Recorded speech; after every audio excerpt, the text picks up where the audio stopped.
Você dá aula para eles de qual matéria? de comunicação para transparência. Ah, legal. Eu queria, dava comunicação organizacional. Uhum. Aí eu sugeri que a gente Mudar. fizesse uma coisa mais focada numa palavra do interesse deles. Transparência é do interesse da É, o tua que área. mais o contador faz é divulgar e comunicar e ter transparência que o governo está ali exigindo Pois cada é, mas vez isso é mais. pouco falado. Acho que o contador Só para pôr imposto. é guarda-livros ainda.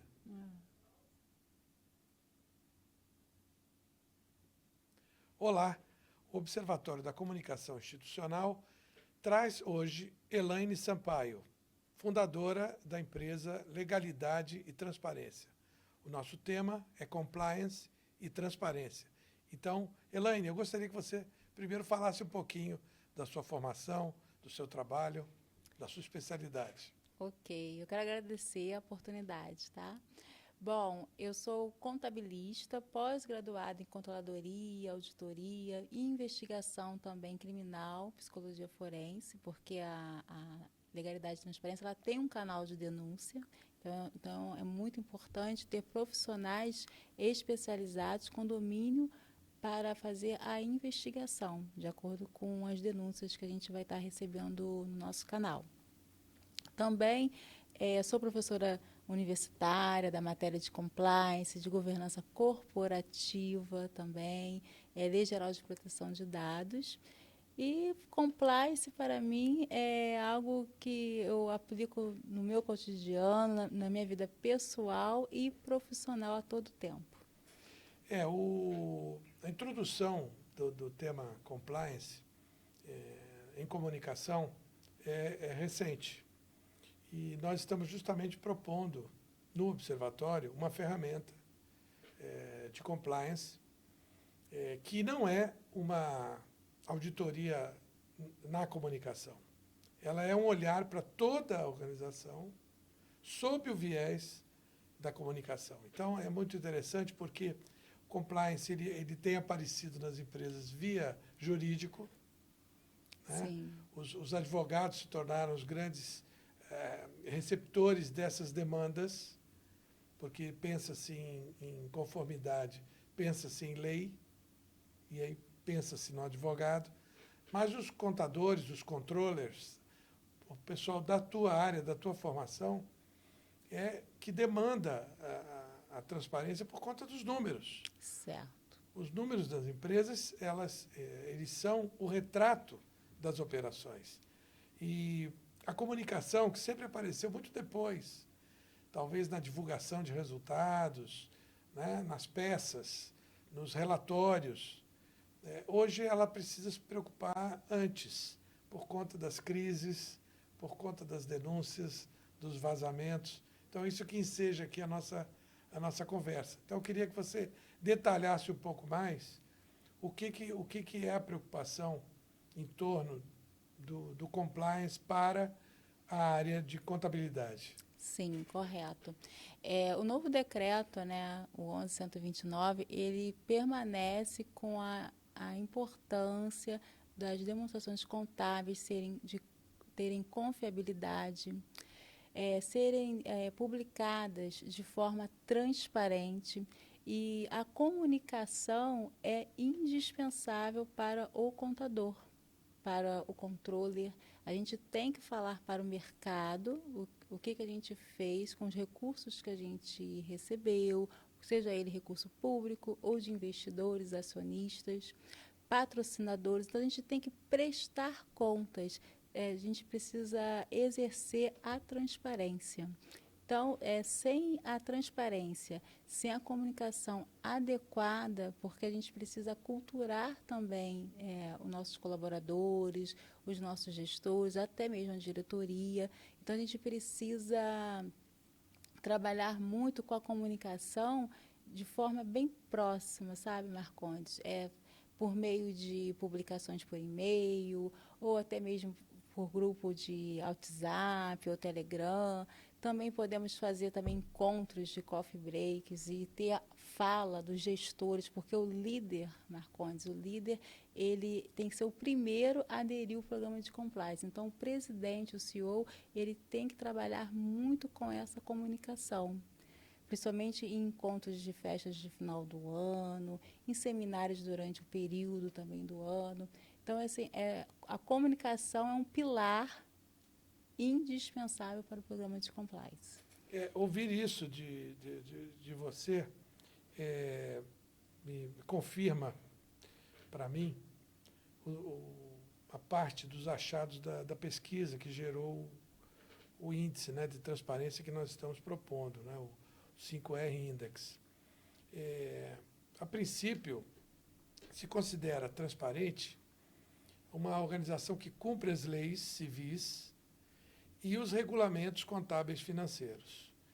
Então, as leis civis, elas são nacionais, regionais, né? Cada país tem as suas leis, seus ordenamentos. Você vai atuar na área de saúde, tem ordenamento legal para atuar em área de saúde, se for área de alimentação, idem. Então, cada área tem a sua legislação. Então, cumprir as leis do país em que se está é fundamental. Segundo ponto, a informação contábil financeira. E aí o padrão é o IFRS, né? Sim. Que é um padrão internacional, né? International Finance Reporting Standards. Isso se tornou uma unanimidade de uso, embora tenha surgido por conta dos escândalos, né? No começo da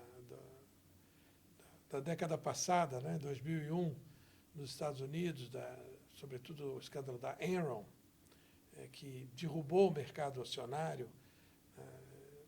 Não houve informação correta sobre problemas na empresa. Isso gerou uma legislação, né, Sarbanes-Oxley, que o IFRS justamente cobra em todo o mundo.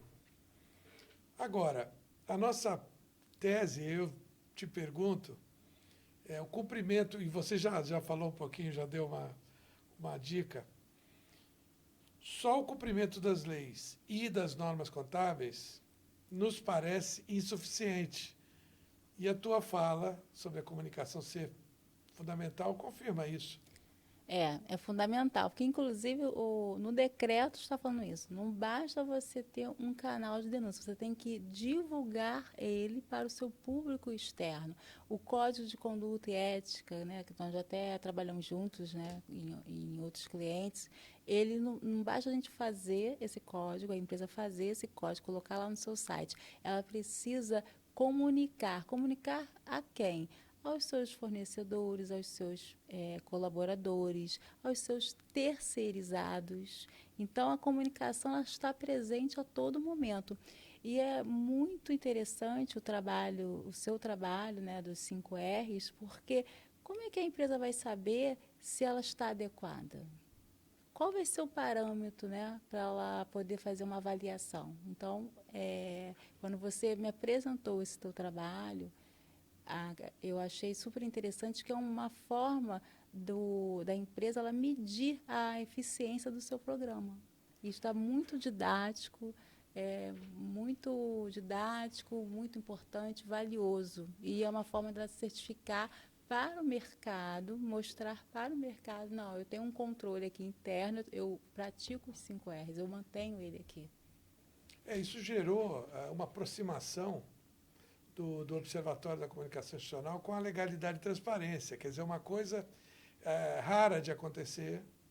As nossas áreas no campo dos negócios elas estão muito apartadas. Sim. Eu costumo dizer, né, que o pessoal do marketing gosta de gastar e o pessoal da controladoria gosta de economizar. Então, é sempre uma dificuldade.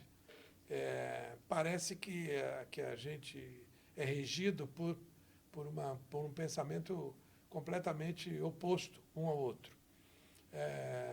A ideia de incluir a comunicação nesse binômio, né, que é o binômio direito-contabilidade, incluir a comunicação, tornar um trinômio, ela sempre gera a seguinte pergunta para mim.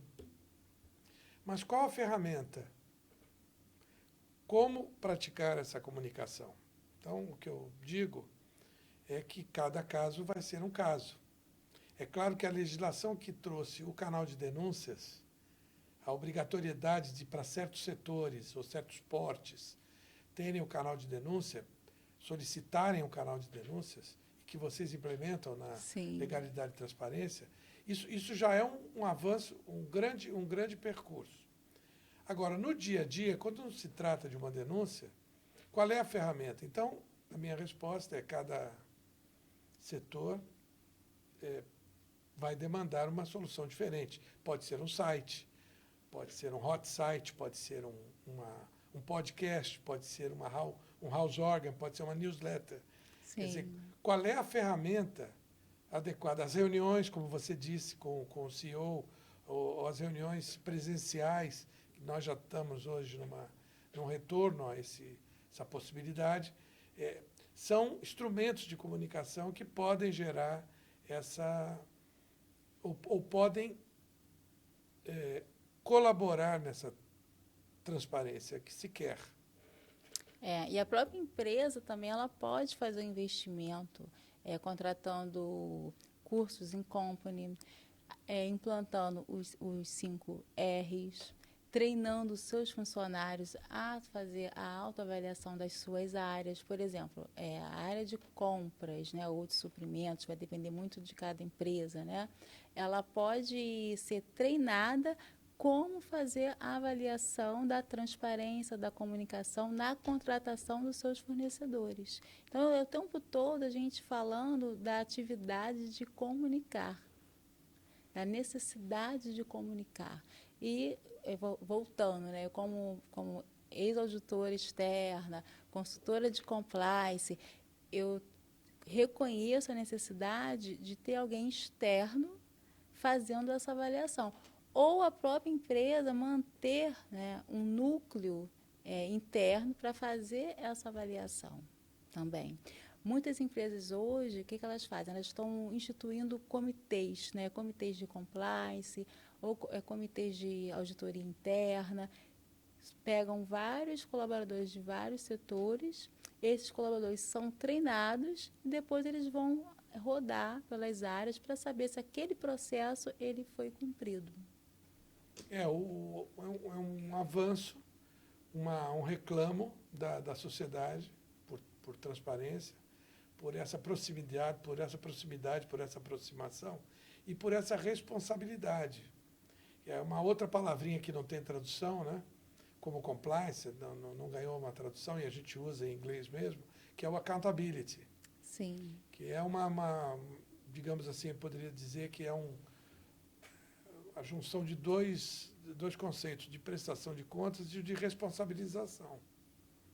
Quer dizer, você é responsável, você não só presta contas, como se imaginava que um contador faria, ficar preso somente aos números.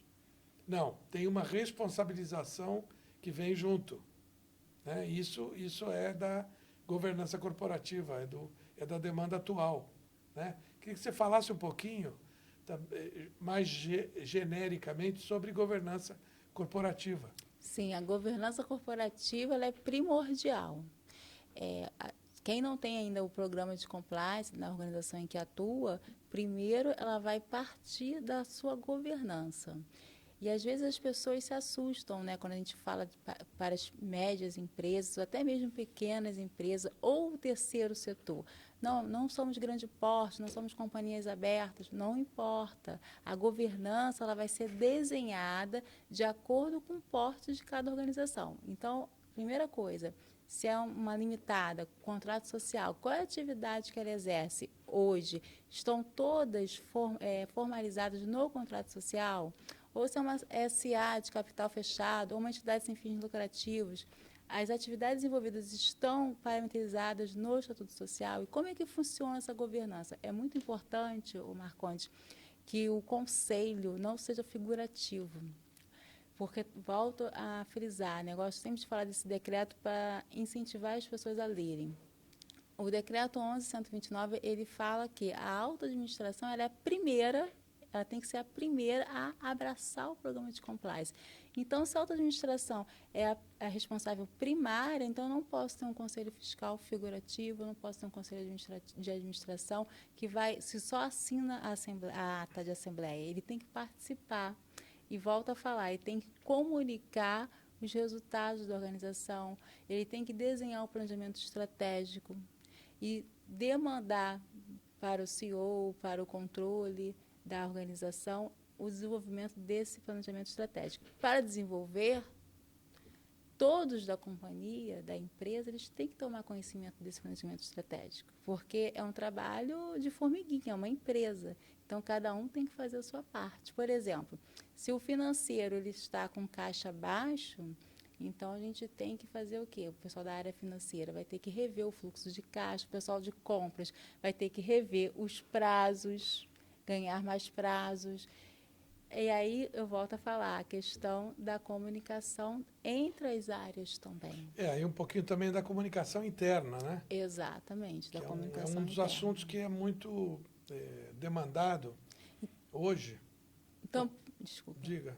Então, continuando com a governança, então primeiro tem que ver se existe essa estrutura. E essa estrutura eu vejo aonde? No contrato social.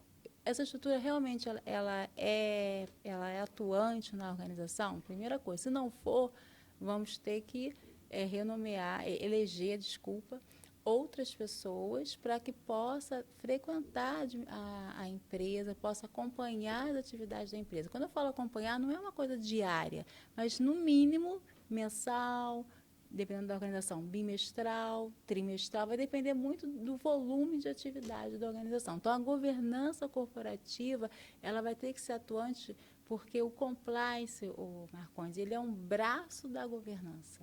Então, primeiro a gente tem que estruturar a governança. Só para finalizar, é uma empresa pequena, tem o sócio, um único sócio ou dois, né?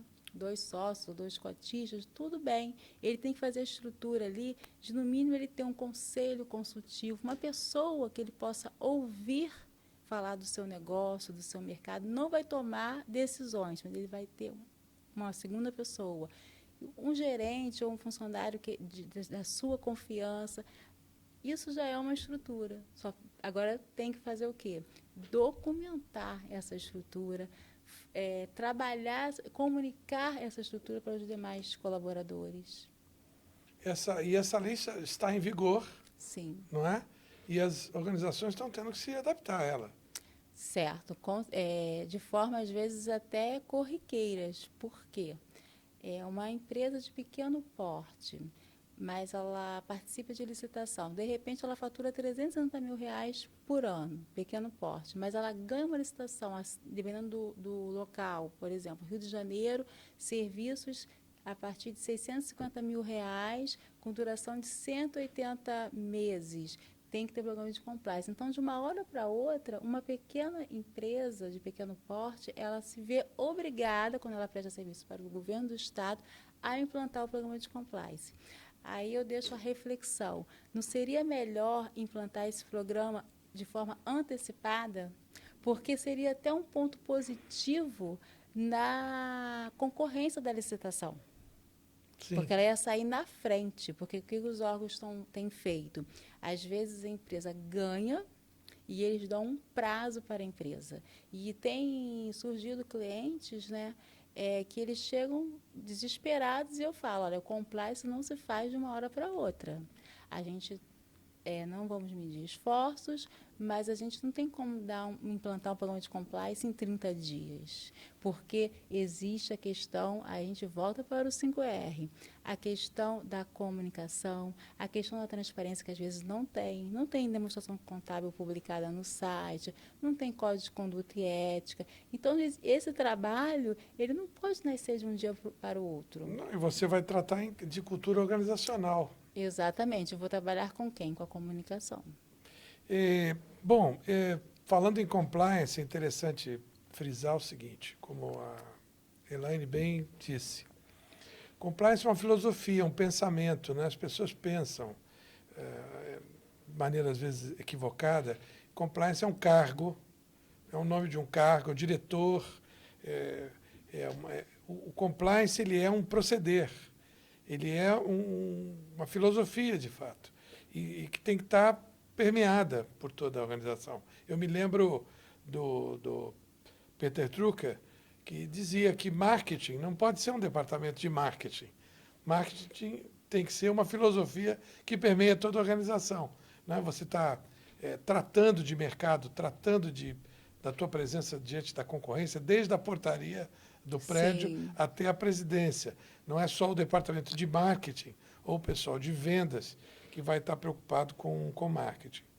E falando em governança, lembrando também, eu vou pedir para falar um pouquinho de ESG, né? ou ASG, traduzindo, Sim.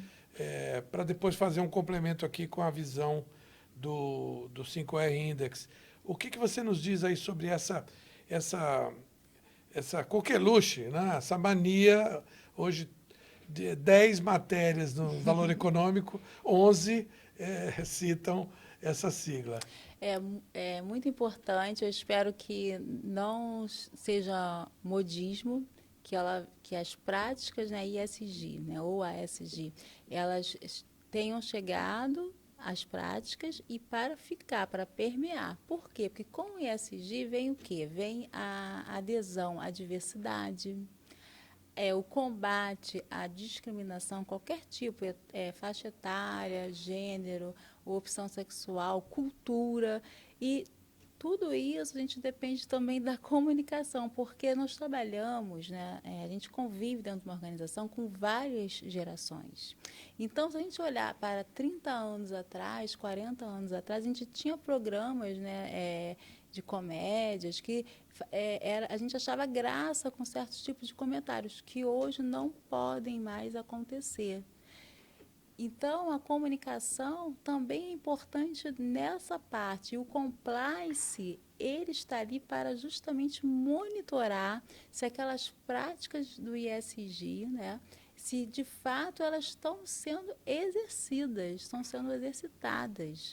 Ou apenas a empresa faz um relatório da administração, fala que aderiu às práticas da ESG, que não tem problema de discriminação racial, diversidade, gênero, mas aí no canal de denúncia a gente recebe denúncias com relação a esses temas. Então, quando o compliance, ele pega ali aquele canal de denúncia, ou até mesmo uma pesquisa de climatização, e ali a gente faz o trabalho com palestras, conversas, e-mails, informativos, e o próprio, mais uma vez, a alta administração sempre fazendo declarações públicas em redes sociais, em eventos externos e também internos, que não é mais permitido esse tipo de atitude. Isso é tão sério, que ano passado, por volta de novembro, salvo engano, a gente teve um problema do jogador do vôlei.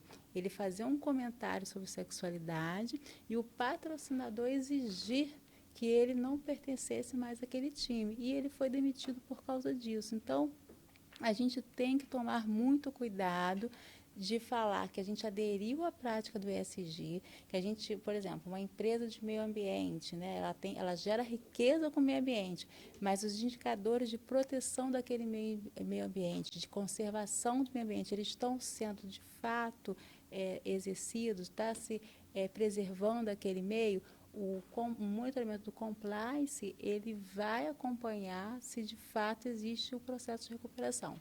Então, compliance é mais um braço do ESG.